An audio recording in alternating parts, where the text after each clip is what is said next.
Hello friends, मैं Vishal Singh, BCom e learning.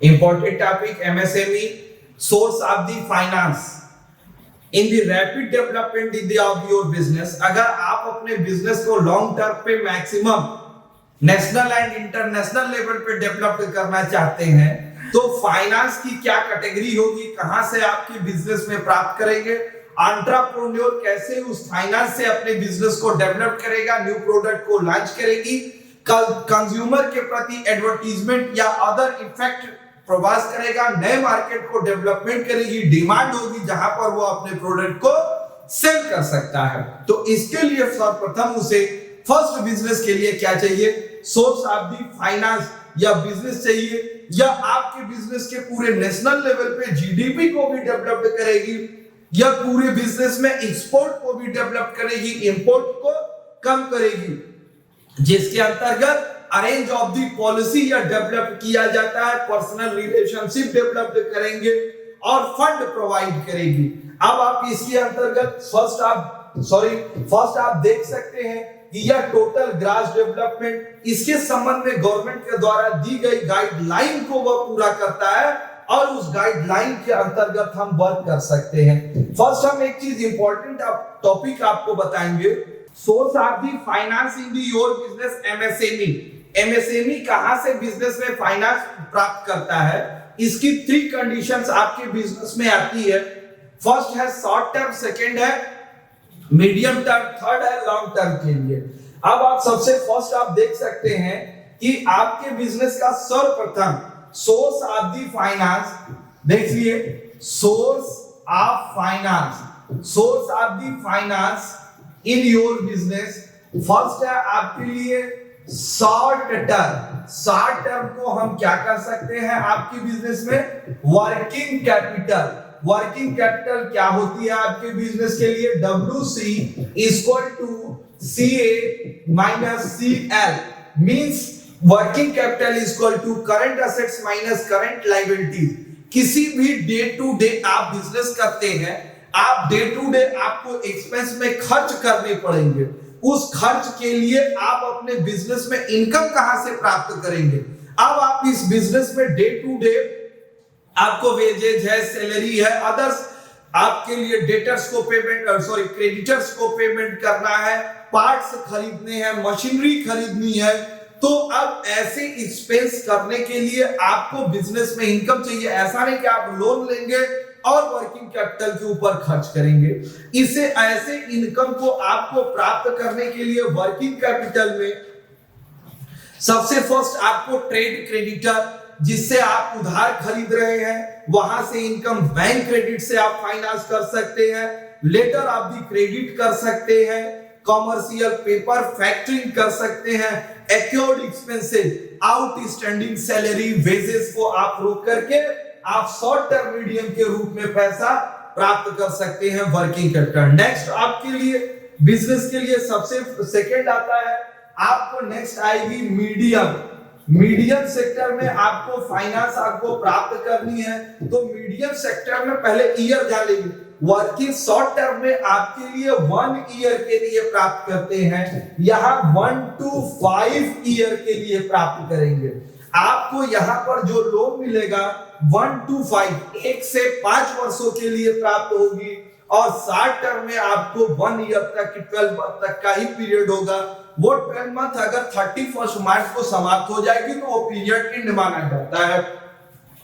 अब 1 to 5 के लिए आप LIC से भी लोन ले सकते हैं, आप यहां पर म्यूचुअल फंड इशू कर सकते हैं, आप IDBI से industrial development bank of India से लोन ले सकते हैं, ICI इंडस्ट्रियल कॉर्पोरेशन से भी लोन ले सकते हैं।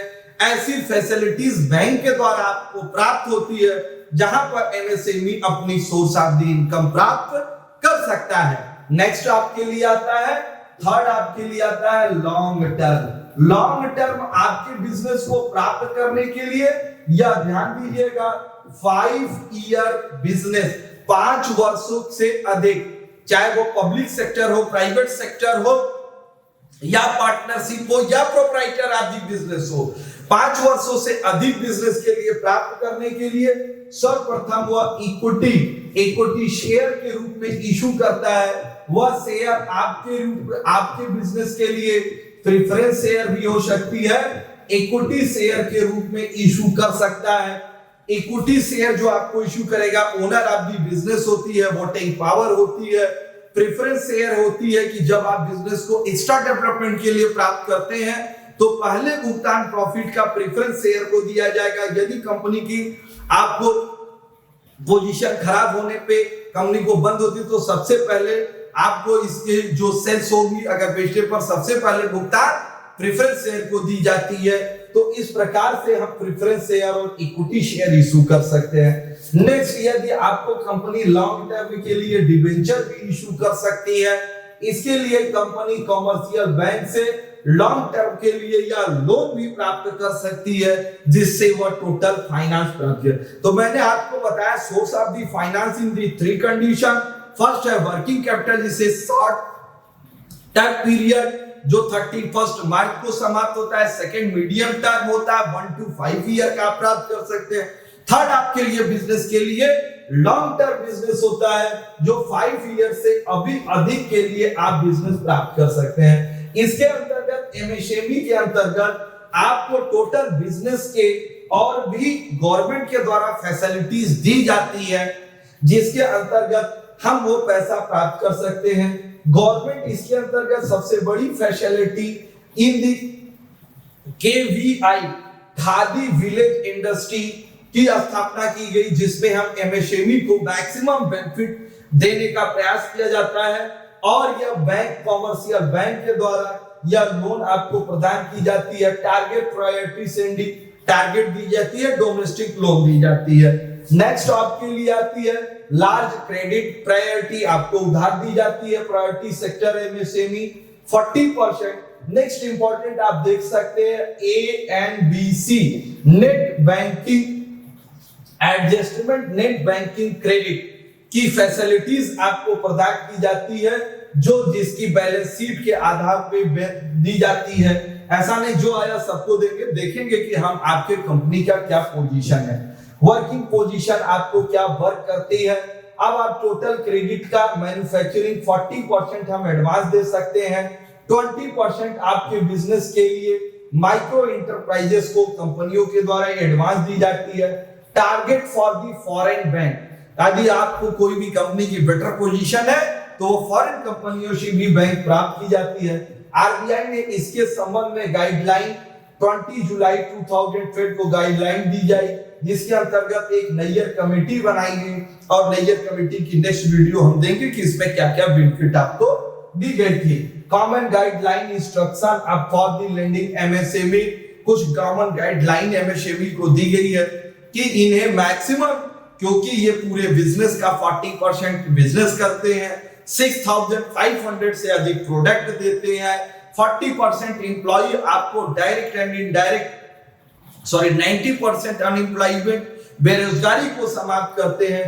एक डेवलपमेंट कंट्री की सबसे बड़ा अनडेवलपमेंट विकासशील डेवलपिंग कंट्री विकासशील राष्ट्र के लिए जैसे भारत जैसे देश में एमएसएमई इंडस्ट्री से ही आप अपने प्रोडक्ट को इंटरनेशनल लेवल पे डेवलप, भी लार्ज स्केल पर और मीडियम स्केल लेवल पे हैवी इंडस्ट्री पर आप इंटरनेशनल लेवल पे बिजनेस नहीं कर सकते।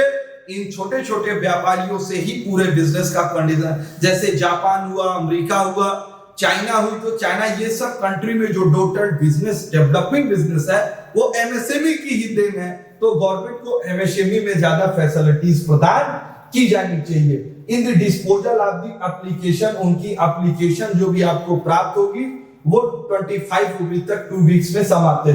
कंपोजिट लोन आपको नाउ अब फ्यूचर में आपको 1 करोड़ रुपए तक की बैंक लोन सैंक्शन की जा सकती है।